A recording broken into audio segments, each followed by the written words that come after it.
ले टुनटुनी, बेटा जल्दी कर, मुझे उन बच्चों को खाना खिलाने जाना है। ये बुढ़िया भी मुझे सारे दिन परेशान किए जाती है। मैं अपनी बच्ची की देखभाल न करके उन अनाथ बच्चों का पालन पोषण करने के लिए ही मुझे भगवान ने पैदा किया है। माँ, मैं स्कूल जा रही हूँ। टूनी बेटी, जरा मेरे पास आ।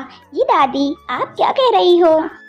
बेटा, तू स्कूल जा रही है तो बीच रास्ते में तुझे वहाँ 7 बच्चे मिलेंगे। उन बच्चों को यह खाना देकर आ जाना। नहीं टूनी, बिल्कुल नहीं। उन भिखारी बच्चों के पास तू जरा भी मत जाना। मैं नहीं चाहती कि उन भिखारियों का साया मेरी बेटी पर पड़े। बेटा, ऐसे उन गरीबों का मजाक नहीं उड़ाते। वह अनाथ बच्चे हैं, कभी मैं भी अनाथ थी। हाँ, आप भी ठीक हो। आप ही उन बच्चों को खाना खिलाया, मेरी बच्ची वहाँ नहीं जाएगी। चल टूनी, तुझे आज मैं स्कूल छोड़कर आती हूँ, कहकर टूनी चिड़िया को अपने साथ ले जाती है।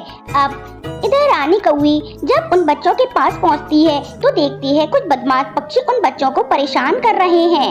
तभी अचानक से वहाँ आके उन पक्षियों से कहती है, अरे क्या बात है, यह मेरे बच्चे हैं, आप क्यों परेशान कर रहे हैं? इसलिए क्योंकि यह सरकारी जगह में रह रहे हैं, अब यह यहाँ नहीं रहेंगे।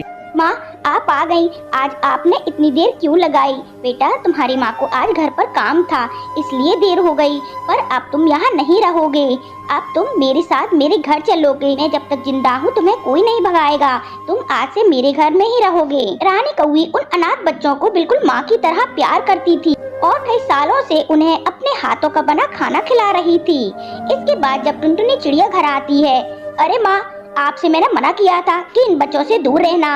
इन भिखारी बच्चों को आप तो घर पर ही ले आई हो। बेटा, यह सड़क किनारे रह रहे थे और बदमाश पक्षी इनको परेशान किए जा रहे थे। आप इनसे ज्यादा मेरे पति की और मेरी माँ हो, इसलिए हमारा फर्ज इनसे ज्यादा बनता है। हाँ बेटा, पर अब कालू बहुत बड़ा हो गया है, इसलिए वह अपनी फैमिली खुद संभाल सकता है। पर अनाथ बच्चे यह बहुत छोटे हैं, इसलिए इनका ख्याल रखना अभी बहुत जरूरी है। ऐसा कह के अब वह बच्चे वहीं रहने लगते हैं। उसके बाद एक दिन रानी कौवी मंदिर जाती है। अब टुनटुनी चिड़िया उन बच्चों को घर से बाहर निकाल देती है। बेटा, मेरे बच्चे कहाँ हैं?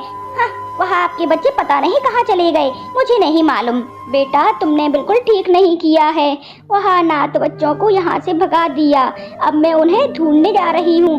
दादी, मैं भी आपके साथ चलूंगी। अब रानी कौवी और टूनी चिड़िया उन बच्चों को ढूंढने निकल जाती है। इस बीच अचानक से एक गाड़ी से टूनी चिड़िया का एक्सीडेंट हो जाता है और वह वहीं मर जाती है। तब टुनटुनी चिड़िया माँ, मैंने आपके साथ बहुत बुरा किया था, इसलिए भगवान ने इसकी सजा दी है कि आज मेरी बेटी मुझसे